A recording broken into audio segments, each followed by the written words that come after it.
Support comes from the Missouri Forest Products Association, committed to conservation and careful management of the state's forests to make them more resilient and better habitats for wildlife. ChooseWood.com. It's Thursday, May 27th. I'm Wayne Pratt. This is The Gateway.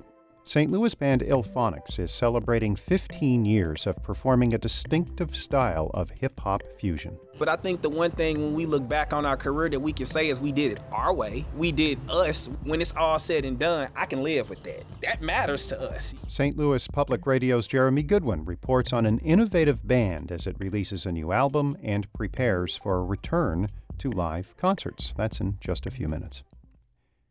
Cases of COVID-19 continue to decline throughout the St. Louis region as more people get vaccinated.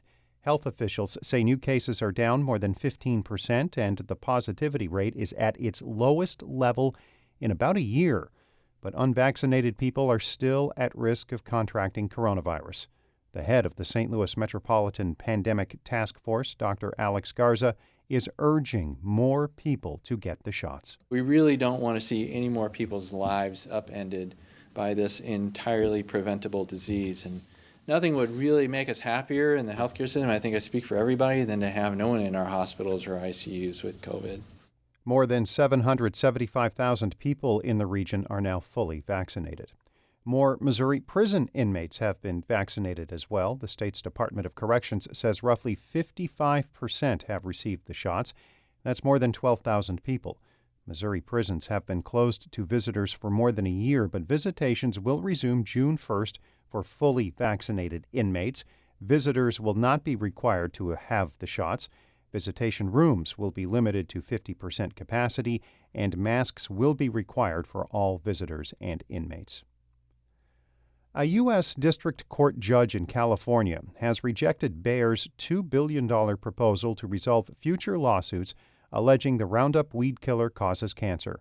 Reuters reports the judge says parts of the plan were, quote, clearly unreasonable.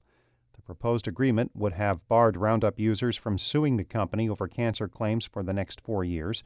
Bayer has earmarked more than $9 billion to resolve 125,000 existing cancer claims. Pulaski County is home to Fort Leonard Wood, and it saw a $20 million increase in military payroll in the latest fiscal year. St. Louis Public Radio's Jonathan Ahl reports that news comes as the military installation is making some service cuts. The Department of Defense is reporting in fiscal year 2019 it paid $603 million in military personnel costs in Pulaski County, up from $580 million the previous year. That makes up almost 40% of the entire state's military payroll. The news comes as Fort Leonard Wood is planning to address projected budget shortfalls by suspending training for non-essential civilian employees, deferring non-critical supply purchases, moving hiring and education fairs online, and cutting back on the frequency of lawn mowing and custodial services. The reductions will be in place until at least September of next year. In Rolla, I'm Jonathan Ahl, St. Louis Public Radio. The University of Missouri-St. Louis's Diversity, Equity, and Inclusion Accelerator has wrapped up its inaugural 8-week business development program. 6 area businesses received $50,000 in equity-free capital along with mentorship. Assembly On Demand co-founder Eric Love says he and his business partner were on the fence about applying, but now he's encouraging others to also take part. Sometimes we do business and we have something great, but we don't even believe in it. We're just doing it, so believe in it. And even if you're afraid, just still do it and have faith that it's going to work. Love made those comments yesterday on St. Louis on the Air.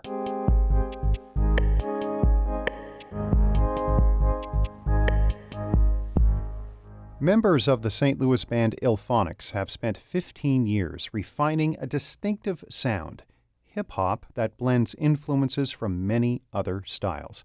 The group released a new album this week and will play its first show in over a year on Sunday. As St. Louis Public Radio's Jeremy Goodwin reports, the band has stayed strong in part because of members' willingness to listen to each other. Ask the 6 members of iLLPHONiCS what sort of music they love, and you'll get a lot of answers. Rock, metal, hip-hop, R&B. Man, hip-hop for me. Gospel and hip-hop most definitely. Soul and fusion jazz. Old school R&B and funk. You can hear all of that in their work in different amounts and combinations depending on the song. Hip-hop is the base of their musical fusion, and they build from there. On the chorus of new track My Wave, iLLPHONiCS could be mistaken for an alt-rock band.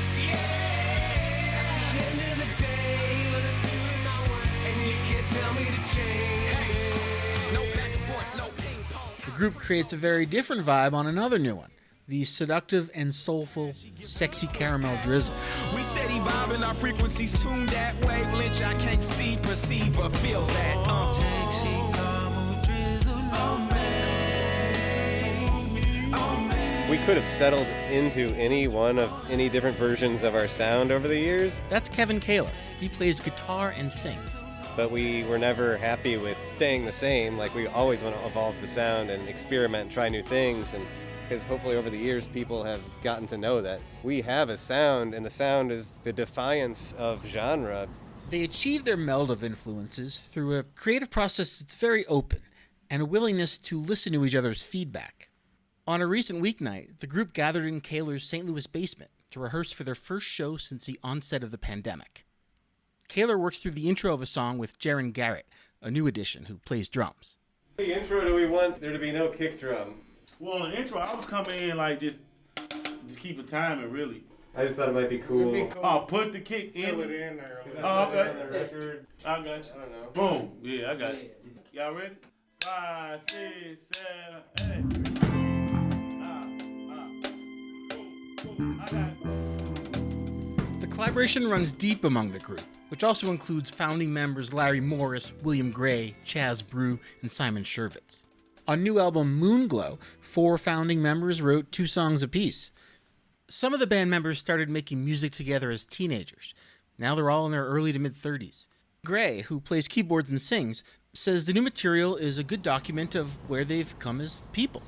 Like, as we grow as men, the music's going to change. So I think right when we wrote this album, a lot of us were at just points of our life where, things just had happened, losing family members, relationships, things like that. I think all of us just poured that into this album.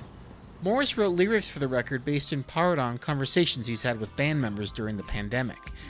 He offers encouragement to people who've been struggling on Level Up. Some of you are really going through a dark time. You just looking for some light now. I feel it. Some of you are at a low point in life now. You just need someone to pipe down and hear it. Yeah, we're together in this fight now. Feel those feelings, but don't stop now. No quitting.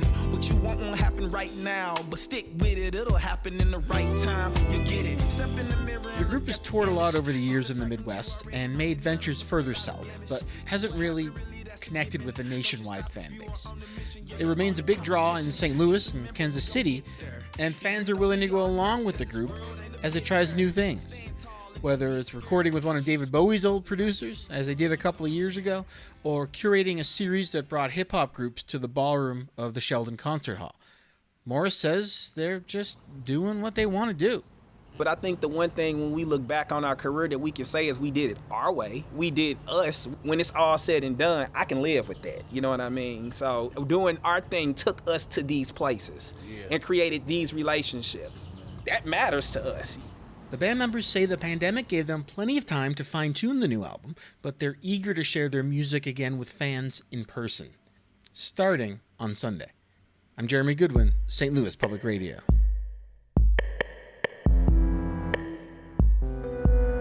Our David Casares edited that report. Shula Newman is the executive editor of St. Louis Public Radio, a listener-supported service of the University of Missouri-St. Louis. Music, as always, by Ryan McNeely of Adult Fur. I'm Wayne Pratt. This has been The Gateway.